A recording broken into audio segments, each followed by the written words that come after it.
Good. If that's the case, then thanks for joining me. It's a great pleasure to have you on the webcast. So the two gentlemen here are uh, Derek Hayden from Outfront Media and Tim Vlamis from Vlamis Software, who will be talking about how Outfront Media maps hurricane and other risks. Just to introduce the two, um, Derek is working as an architect on an analytics team at Outfront Media. And he says his mission is to deliver real business value by allowing internal and external customers to better visualize, explore, and understand data while gaining new insights to make better decisions. And he'll explain exactly what that means in just a moment. I have seen his presentation live and I thoroughly enjoyed it. So stay tuned for the next 40 minutes or so. Tim, he is his co-presenter. Tim Vlamis is an Oracle ace. He's an expert in the visualization of data and the design of business analytics strategies. So he basically covers both of these areas. As Dan Abugroff mentioned in the beginning, you may have come across the book on Oracle BI, which he co-authored. Tim is a PCM, and I didn't know what that was, but it is a professional certified marketer. And he also spends part of his time teaching as an adjunct professor of business at Benedictine College. And without further ado, I'll hand over to you, Tim and Derek. No, thank you very much. This is Tim, and we're going to be talking about hurricanes today and how Outfront Media is using Oracle technologies. Derek, do you want to make any comments about this poor guy in the video here? Yeah, he's trying to measure wind speed apparently outside of his car. So anyway, okay. We had a little fun with this presentation. You know, we had started this kind of pre-COVID, so at the time we thought this was probably the only thing we really had to worry about. So we'll get into that later, but yeah, so we'll go through this, and I'm sure people are like, why does an out-of-home media company care about hurricanes? So anyway, this is me. It's become the famous picture, so we'll just leave it. I've been at Outfront or some semblance of this company for a while. Working in Oracle technologies a couple decades, and about 6 years ago, I started the analytics practice in Outfront. And I am an enthusiastic karaoke singer. I have terrible range and pitch, but that doesn't stop me from trying. So I'm dying to get back out on the karaoke circuit one of these days. Yeah, this is me. So I've been at Vlamis since 2006, 2007, and as mentioned before, work in the area of data visualization and machine learning business analytics. So hopefully this renders. So this is just a quick background on Outfront in case you guys don't know. We're one of the largest out-of-home media companies in North America. So that's advertising on roadside, transit. You can see back here we're investing a lot in technology.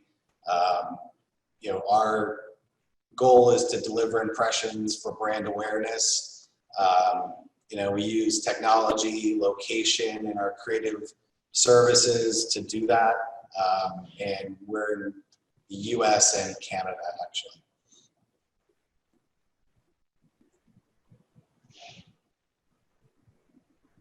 All right.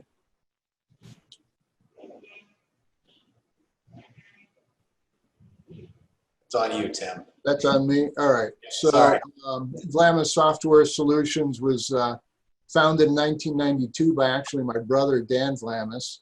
And I moved to Kansas City area in 2006 to join the practice and have the opportunity to work together. We do specialize in enterprise business analytics, both on the Oracle side of the traditional business intelligence and Oracle Analytics cloud offerings, as well as a back end in terms of what we call analytic warehousing, which is using the Oracle database as a platform for analytical processing rather than transactional processing. So we specialize in things like predictive analytics, machine learning, spatial and graph, those kinds of things. We also are co-authors of the book on Oracle Press book on data visualization. And we've contributed, we're pretty active in the Oracle community, contribute to some of the offerings that they have in the Oracle analytics space. And we're affiliated with Oracle University and contribute both on the content development side as well as the delivery side. So we teach classes. All right, so first things first, our office is actually open here in Connecticut, and I came here thinking it was going to be quieter than my house, and apparently they're doing work on the other side of the wall. So if you hear some thumping, I apologize. I did not anticipate that. And that is even part of my safe harbor. So since Oracle safe harbors us to death, I will safe harbor you as well. Just to point out that this hurricane risk modeling is still in a proof of concept.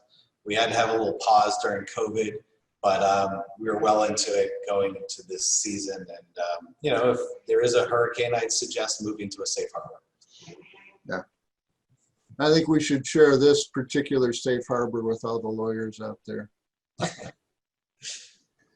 All right. Okay. Hopefully this works. If not, this is kind of the background. Go for it, Tim.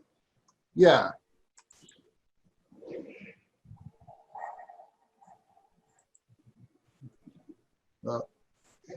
Man.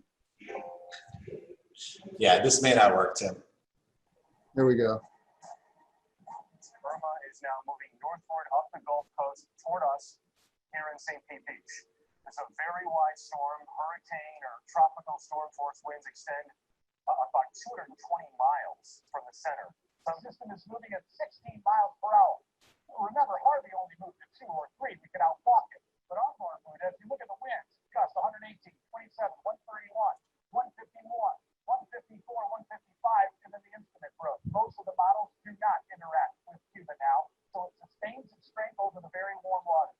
Still, sometime Saturday, I turned to the north, and now with that shift eastward, it looks like Monroe County, Miami-Dade, right on Miami, maybe even making its way along the coast, possibly back over water on Cape Canaveral, slides into Savannah, Georgia.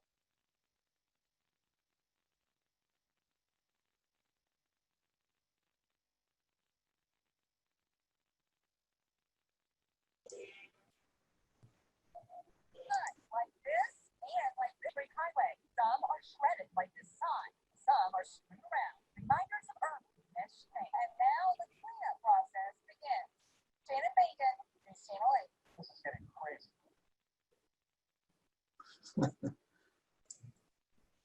I'm not sure how much of that came through, but hopefully. Could you hear it at all, or?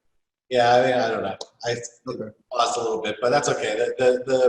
The point being, there's a lot of obviously excitement around hurricanes, and there's a lot of uncertainty around the models, and the impact on our industry can be pretty severe. So if you want to move on, Tim.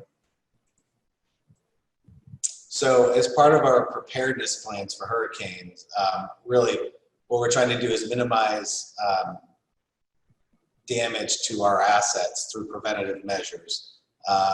We really want to understand, how to optimize securing an asset, whether that means taking down vinyl so it doesn't create like a wind sail, or doing other things to secure the asset. And we need to know what those high priority assets are, which are basically revenue, obviously revenue that we generated on a location, or and the incorrectly spelled structure type. I just noticed, Tim, after structure type. Anyway, types of structure. So steel structures versus wood, they obviously hold up differently. And we can't go take everything down or secure everything, so we want to minimize the operations cost. And we also want to understand the impact of local ordinances, because in certain localities, when an asset like ours is destroyed, we may not have the opportunity to put it back up. So it's really important for us to preserve the asset ahead of time versus, you know, kind of letting it get destroyed and then just rebuilding it. Sometimes we don't have that option. Yeah, but they do send crews out to take down the signs if it looks likely, right? Right. So, you know, our industry shifted to either digital, which are built to withstand hurricane force winds, and then kind of the older traditional structures like these steel and wood ones, where you wrap the advertising as a vinyl, and you know that can, on a wind load, that can create enough of a wind load to take down an asset. Yeah. And then, you know, after the event, we have to go physically inventory the assets, make sure that there's no damage, and if there is, what can we recover? And again, you know, our assets are spread over a wide location, so prioritizing where to look and optimize the inspection routes, and also prioritizing, you know, our high-risk assets if they went down, or if there's a high revenue generating asset that we can put back into service right away. You know, that's really what we want to optimize after the event is over.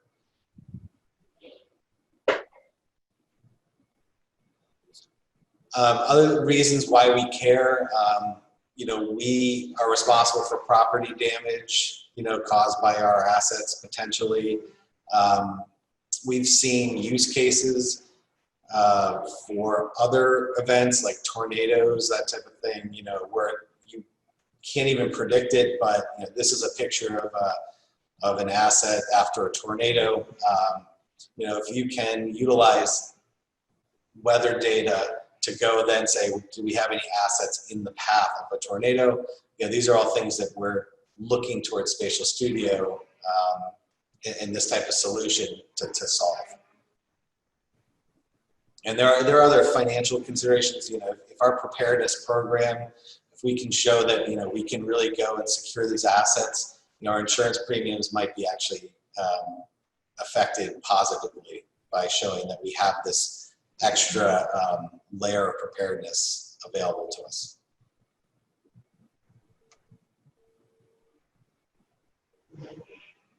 So why we thought that this was a fit and a good use case, you know, we have a lot of highly curated location data. So we know where our assets are. You know, they don't move. So that we were very comfortable. We knew where our assets are. We also have, you know, excellent data, revenue data. We know what the risk or what the contractual value of advertising running on these locations are at any given point in time. We have a lot of local knowledge of structure types. That's one of the things that we, you know, as this solution builds out, we really want to get a better understanding of the structures that would be at risk. But the local operations folks have a good knowledge, and they have a gut feel for how things need to be secured. But there's a lot of publicly available data for event modeling, and we feel like this could supplement their preparedness program and maybe even optimize how they secure our assets going forward. Yeah, I believe the map we're showing was from the federal government, was it not? I think so. I think it might have hit Alabama, this one. Yeah, I think so. If I remember correctly. Okay. That usually gets a chuckle from the room, Tim. Yeah, I know. We're remote, so. So, you know, we want to use Spatial Studio and OAC. You know, this is an enhancement to our established preparedness plan. This isn't the preparedness plan, but again, it's something we feel like there's a lot of data available in these tools between Spatial Studio, you know, like ADW and OAC. All this really works together well to create something that I'm not sure people would have thought of was possible a couple of years ago. So, the goal is to create some custom map layers by bringing in NOAA data around hurricanes, and then we can overlay the custom map layers with our location data and really start to highlight where our assets might be at risk. And this is an early screenshot. I think as we go through this, it'll be a little more clear. I think, not sure which one that one is. Not sure which hurricane. We'll show, Spatial Studio live during the demo and whatnot. Yeah. So, and kind of go through a little bit of the background on it.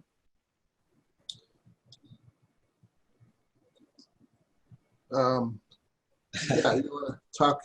Then, COVID-19 happened. Now it was a disruptive event, obviously. That's probably the Captain Obvious bullet point. But, we kind of had to pivot a little bit. We did some new analysis. My team put up a bunch of new DB projects around COVID. I call it data gymnastics that we're doing for trending and trying to really understand the impact of this on our business. And there were some spatial studio overlays that we started to incorporate into the projects. So that pivot to COVID-19 is probably something that we will continue this year, as it doesn't look like this is going away anytime soon. So again, there's a lot of publicly available data around COVID-19, and again, we're very comfortable. We have a lot of location-centric and revenue data that we can draw upon to make some really interesting analysis of the business. Yeah, I think it's also worth mentioning that you guys are on the cloud and that you're using, a combination of Oracle's offerings there. And as we're mentioning, so that gives you scalability and a lot of other things. Right. Yeah, we're 100% cloud. We have been since inception of this analytics practice. So good point, Tim. All right. And I think if you flip, there's an early, so this was just if my team is on, hey, kudos to you guys for putting up all these new COVID kind of targeted dashboards. That's just giving them kudos more than anything. But we put those up relatively quickly. And then if you flip one more, Tim, there's some this is like some early insight into the overlays of hotspots, county hotspots, and then the polygons are kind of a shrink wrap around our assets by our market definition. So start to get an understanding of, where COVID hotspots were, and this is early on, and where our assets were and where we might have to concentrate, trying to stop the bleeding, so to speak, on revenue, and some of the cancellations or shifts in dollar spend that we were seeing. So, and we'll go through this live in the interface so we can turn on and off the layers and explain it at all. Just a little bit of background before we get to the live demo. Just wanted to go through some of the hurricane data. If you're not familiar, there are different classifications in the NOAA data in terms of wind force and how they track that and whatnot. So they report it in knots per hour, which I just thought I'd convert it and give you guys a reference if you're not familiar with it, if you're not a sailor, I guess. But that lowest speed where the lowest threshold is right at 34 knots, or it's about 39 miles per hour and 63 kilometers per hour. And then the really strong winds get up to 64 knots, which is about 74 miles per hour or 119 kilometers per hour. So pretty strong winds. And I'll show you guys some of the XML docs and whatnot that we get from NOAA so you can understand it. The eye size for major storms typically and particularly in this Irma that we were looking at, it's about 20 miles to 40 miles in diameter. So these storms, that's the maximum wind speed, kind of moves in a circle, if you will, or a cone, across a landscape. And you kind of sweep out this area by sweeping a circle across the landscape. It's also important to know, I think you guys probably aware, that the hurricane force winds extend many, many times the diameter of the eye, so that you can actually have, you know, hurricane force winds hundreds of miles or kilometers in diameter going across, so covering maybe the whole state of Florida kind of thing. The data gets a little bit intense as it's reported, because you have this combination of location and time in terms of when was the speed at what force and what direction at what location. So there's a lot to sort through in terms of understanding what's the particular impact on a particular asset. So we have to look at that. And then, you know, what we're trying to do is predict where these storms are going, so that we can give the outfront crews advance notice and additional information, so that they can make good decisions about, you know, what time do we put crews out, what's the optimal route for them to take, how many structures or billboards can they service, both on a takedown and put back up basis. So there's a lot of optimization going on, sometimes done in the database, and what a lot of times what we're trying to do is really just offer additional insight for the operational crew on the ground, so that they can make more informed decisions. But the data set from NOAA also gives us probabilities or likelihoods of different impacts. So this is it. You know, you have to deal with that uncertainty and how you want to calculate, you know, expected cost or whatnot.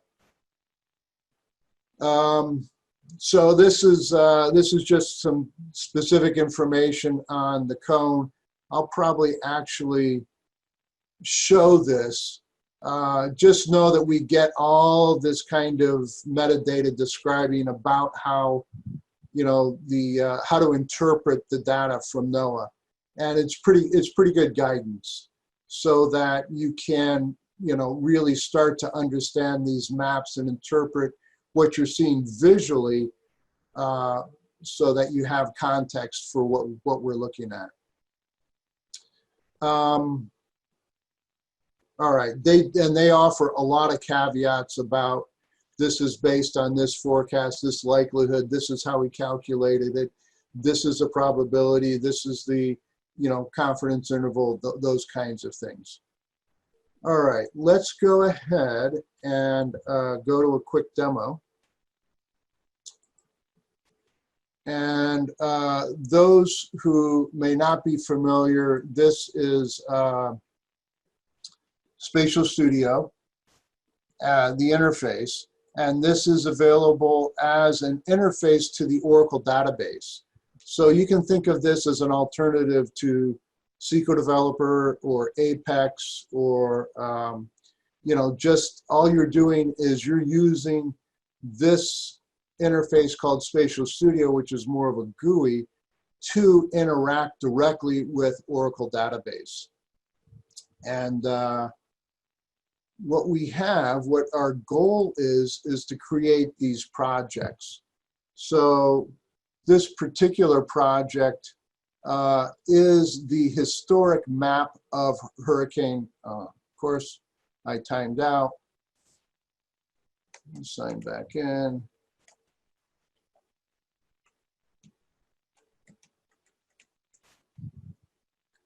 Like a live demo. Okay. So this is the path of Irma, and we can see that we have different, let me just turn off some of these layers. So this is a shapefile from NOAA, and this shows the historic path of the center of the eye of Irma as it transversed across the Caribbean and into the United States. What we also get from NOAA is a wind field history, which shows those different wind speeds that I was talking about in terms of the light winds versus the strongest winds. And those are also shape files that come in. What we have here are, this layer is actually the location of all the different assets that Outfront has. So you can see they're kind of clustered along these highways and interstates and whatnot. And then what we did is we actually did a spatial analysis to look at the intersection of which of these assets were actually impacted by the strongest winds.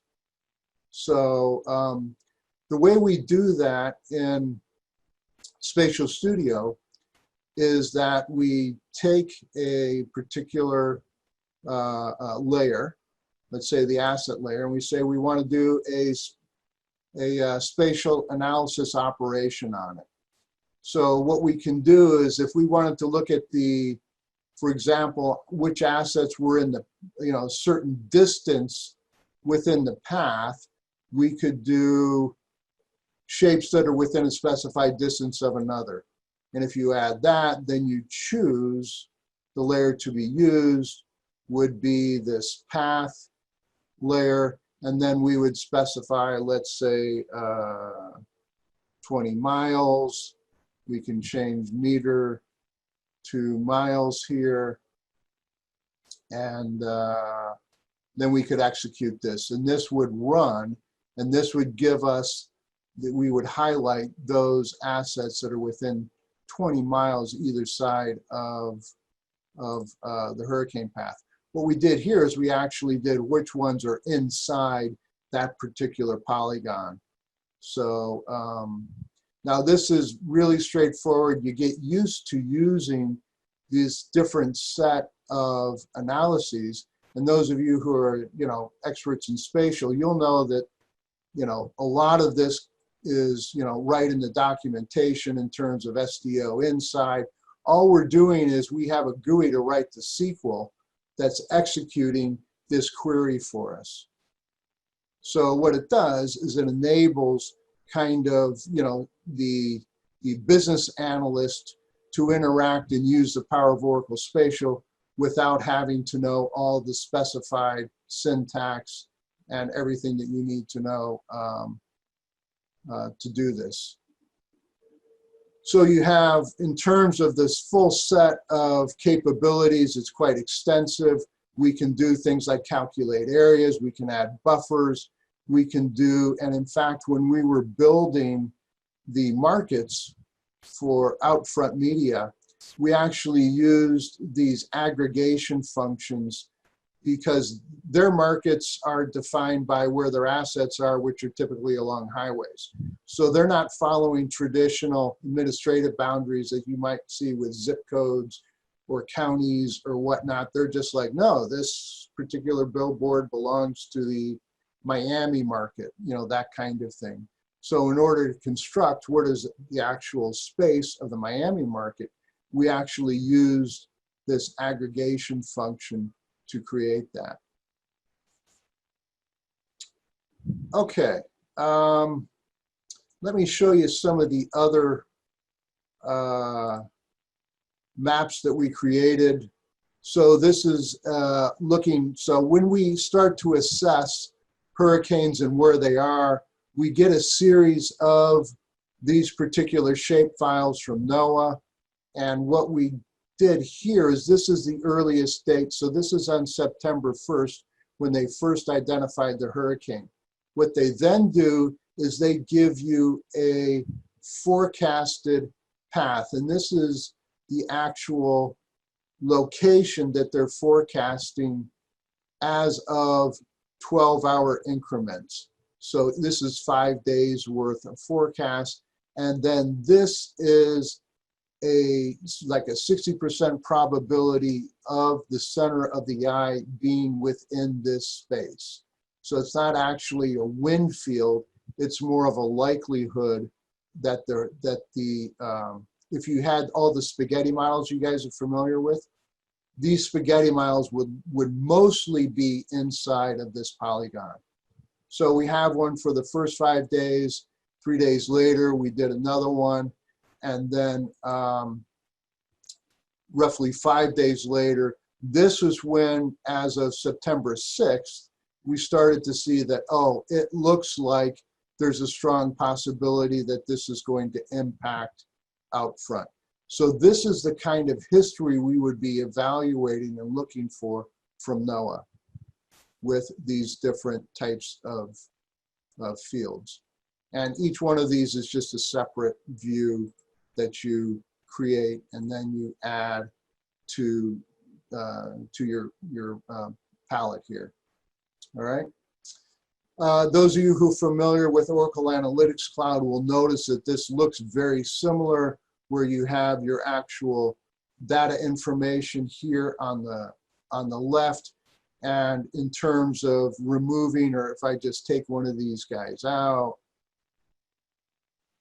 the PGN, I can, add it back in if I can find them. Just drag it on top, and whichever one I removed, that will add it back in. Oh, I'm choosing the wrong one. Anyway,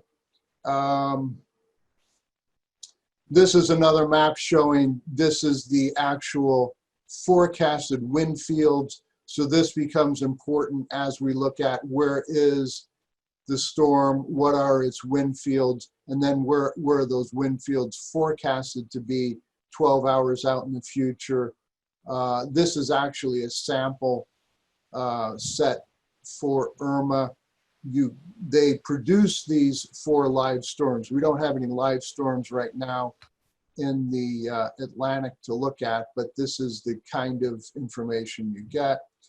Just to give you a sense of where you go, you just go to this nationalhurricanecenter.noaa.gov, and then you get all these different types of, you can get your files, and you can actually download them either as shapes or as KMZs. The KMZs we may have to translate. You do get it for different years. So within the archive, if you go to 2017, you'll see all the storms for 2017 right here. And we've been looking at Irma because that was the big one that came across Florida. And if you're wondering, how many zip files are there available, there are a lot. It goes on and on. It takes a little bit of getting used to see then what are these, how do we work with these files? Just to give you a sense here, here's one of these shape files. And if we actually open this XML, this gives you the information, and this is where we get all the, how to interpret those circles and interpret what you're seeing in the shape. We can also get this from just dropping a GeoJSON file onto, some kind of service as well. All right. Just want to pause and see if there are any questions on what we did with this hurricane data in terms of understanding where these impacts were. We produced several different views in terms of, what was the interaction of Irma. There are different things. This shows an actual wind field forecast, all different types of interactions. Yeah, and Tim, I think I'll jump in and say, as part of, when I say this is a proof of concept, obviously we're taking an event that's already been done, and we have all this at our disposal.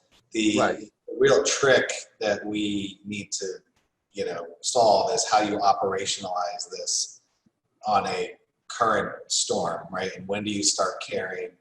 And when Tim was pointing out all the different types of visualizations, which ones are the most beneficial? Like what are the ones?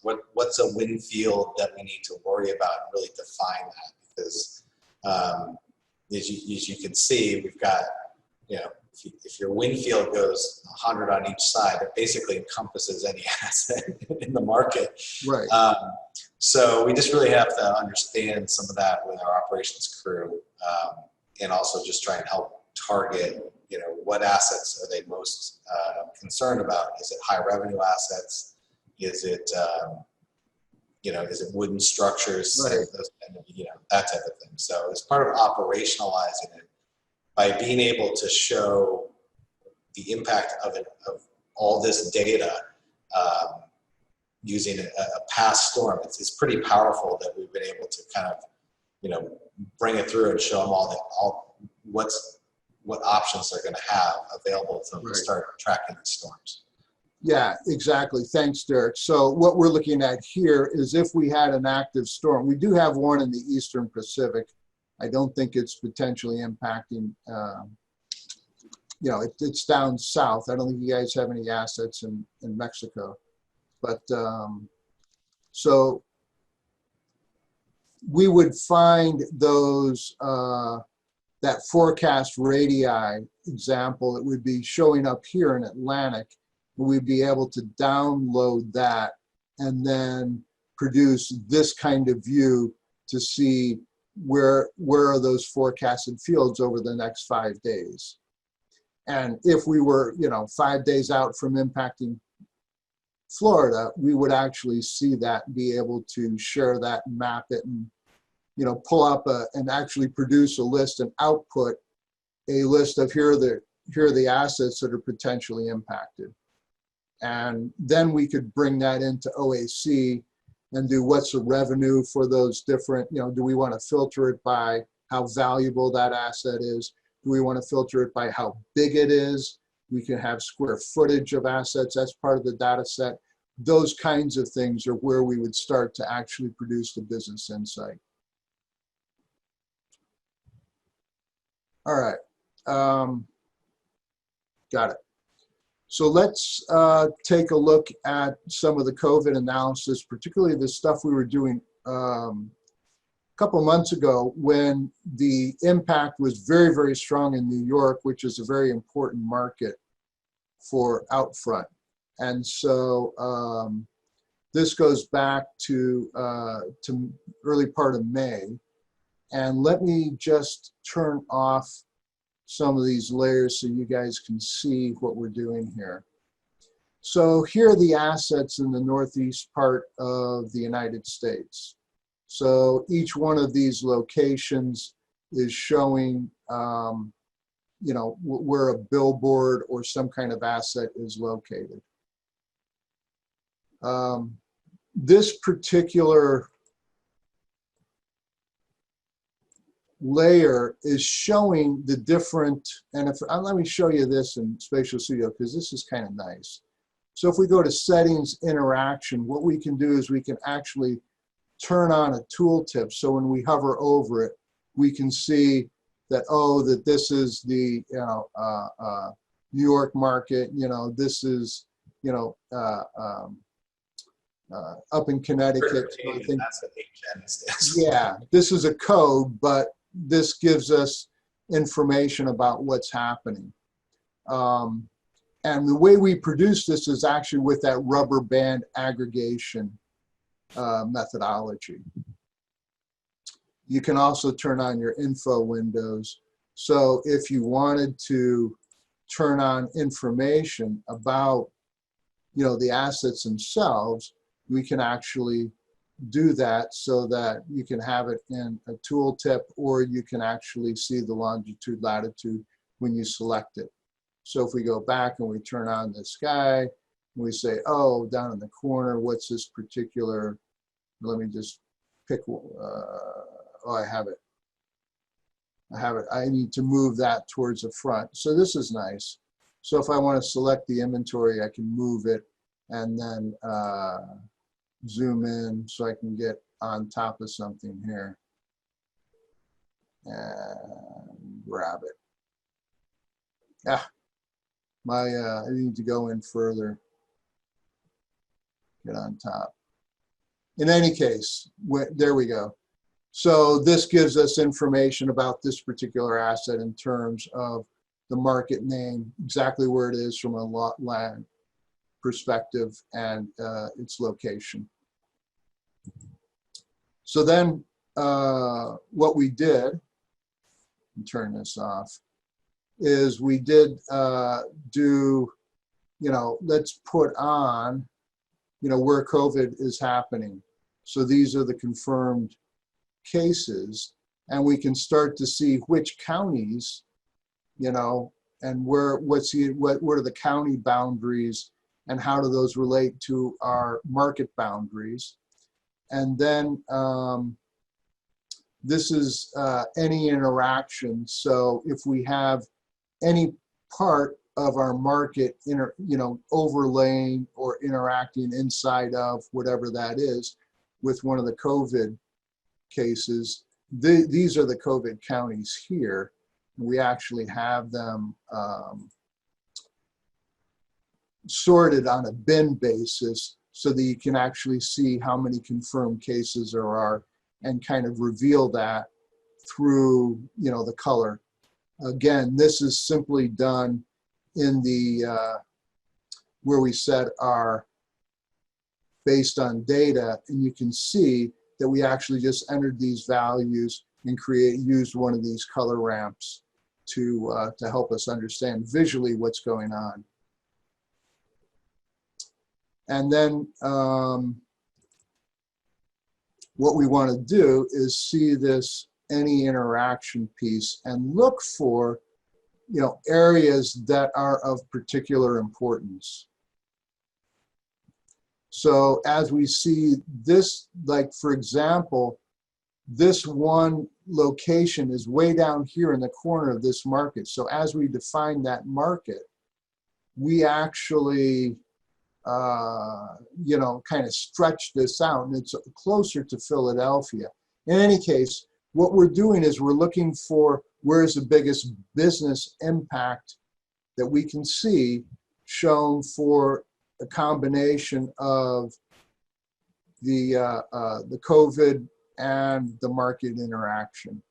And this is where we're finding it, obviously here in New York. All right.